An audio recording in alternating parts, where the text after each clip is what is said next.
A beautiful snowfall, the first since Kara had moved into the small, cozy house she had rented. It was in the country and the perfect place to complete her online university classes while also fulfilling her lifelong dream of becoming a starving artist. Or starving science fiction writer, specifically. The elderly couple she rented it from, whose grandchildren she had babysat, had left the Midwest for a warmer climate after their retirement. They had taken pity on her as they knew that her mother, her only relative, had died of drug overdose after many years of addiction. They allowed her to stay for next to nothing in exchange for keeping the property in order. For many 20-somethings, living alone in such a big, secluded house would be boring or scary. But for Kara, who had previously only lived in a cramped and filthy inner-city apartment, it was absolutely amazing. This is partly why she was so enchanted by the snowfall. Though she liked to fancy herself as a serious and solitary artist, the allure of snow just drew her in. She bundled up and went outside for a peaceful walk through the beautiful scenery, a huge yard with a barn at one end and a small pond at the other. The quaint view, along with the peaceful silence that only snow can create, put her in a happy mood, and she was feeling very calm and happy by the time she came back to the house. Just as she stepped up onto the first stair leading into the door of the house, a movement in the snow caught the corner of her eye.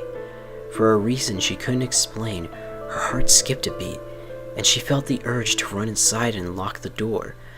The feeling only lasted a split second, but it took her a moment to collect herself.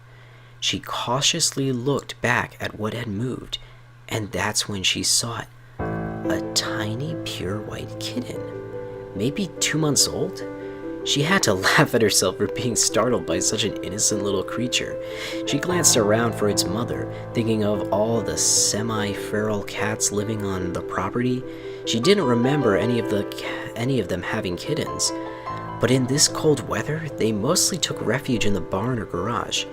Either way, this kitten was alone, and it was less than 30 degrees outside. She scooped him up and, almost on impulse, decided to keep him.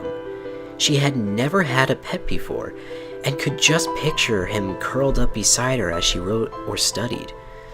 The more she thought about it, the more she thought it was a good idea. Fighting the urge to name him after a science fiction character, she settled on an easier-to-spell Snowy. She was amazed that he wasn't freezing as she wrapped him in a blanket and rummaged through her landlord's cabinets for pet supplies. He must have left the garage and wandered too far out in the cold. She found some cat food and watered it down for him. To her relief, he scarfed it down gratefully. She carried him through the big house and down to the finished basement where she lived. Furnished only with bookshelves of science fiction books, a bed, and a cluttered desk, she thought the presence of a little cat curled up in the corner made it so much homier. All the thought of studying or writing was lost for the rest of the day in favor of playing with her new pet. That night, however, she had trouble sleeping. She woke in the middle of the night and had the horrible feeling that someone was watching her. She laid there in silence with her eyes shut, hoping that if she didn't acknowledge the feeling, it would go away. It only got worse, however. As the night wore on, her heart raced and she fought to keep her breath even. Hours later, she finally drifted into an uneasy sleep. She was still relieved when morning rolled around, though there were no windows in the basement. It was as if a fog was lifted. The entire atmosphere of the room shifted. During the night, the light snowfall had turned into a storm, and the temperature had dropped 20 degrees. Kara had no plans to go anywhere, but the knowledge that she couldn't bothered her more than she had expected it to. She tried to write, but she couldn't focus. After struggling for a while, she decided it was useless to continue working, and instead curled up with Snowy and sought some peace of mind in her favorite novel. This provided a measure of escape, but when the night rolled around, she dreaded getting in bed. She put it off for as long as possible, but eventually, exhaustion won out. She fell asleep easily, but woke up a few hours later. Just as before, this night, just as before, she woke up with an uneasy feeling. She was determined not to spend another night as miserable as before, so she forced herself to open her eyes. She slowly turned her head toward the center of the room and saw a pair of bright red eyes staring back. She wanted to scream, but was frozen with fear. Slowly and deliberately, she closed her eyes and opened them again. This time, the eyes she saw were yellow and belonged to little Snowy. What was wrong with her? She still felt frozen with fear. Without thinking, she quietly said, "Snowy?" And the cat immediately ran over and snuggled next to her in bed. She hid her face in his fur and tried to sleep, but couldn't do it. Eventually, she decided that maybe she just needed to get up and out of the basement. She got up and, forcing the kitten to jump to the ground, and grabbed her way down the wall towards the doorknob. Though the room was near pitch black, she kept her eyes shut tightly.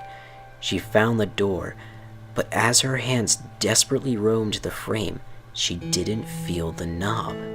She forced herself to open her eyes. The knob was right in front of her. She didn't know how she missed it, but now she noticed something, an unnatural red light coming from behind her. Instinctively, not wanting to have her back towards the possible threat, she slowly turned around. The light was coming from everywhere and from nowhere. It simply bathed the room. Snowy had jumped up onto a bookshelf and now jumped down. The shadow cast in the eerie light was not of a cat, however, but of a grotesque, hunched human-like creature. Kara forgot about leaving the room and stumbled backwards. Pressed against the door, she was unable to pull together a complete thought. Terror held her in its grip. All she could do was curl in on herself, close her eyes, and repeat fragmented bits of the Lord's Prayer as the cat slowly and deliberately walked across the room towards her. But it was too late for that nonsense. It left the house only hours later, walking through the frigid temperature on icy roads, possessing Kara's body and holding a kitten.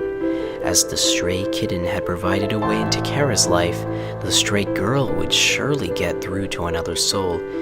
It eventually came to another farmhouse, tears in its eyes, to tell a story about a car crash and a walk through the cold. Who could turn down such an innocent creature?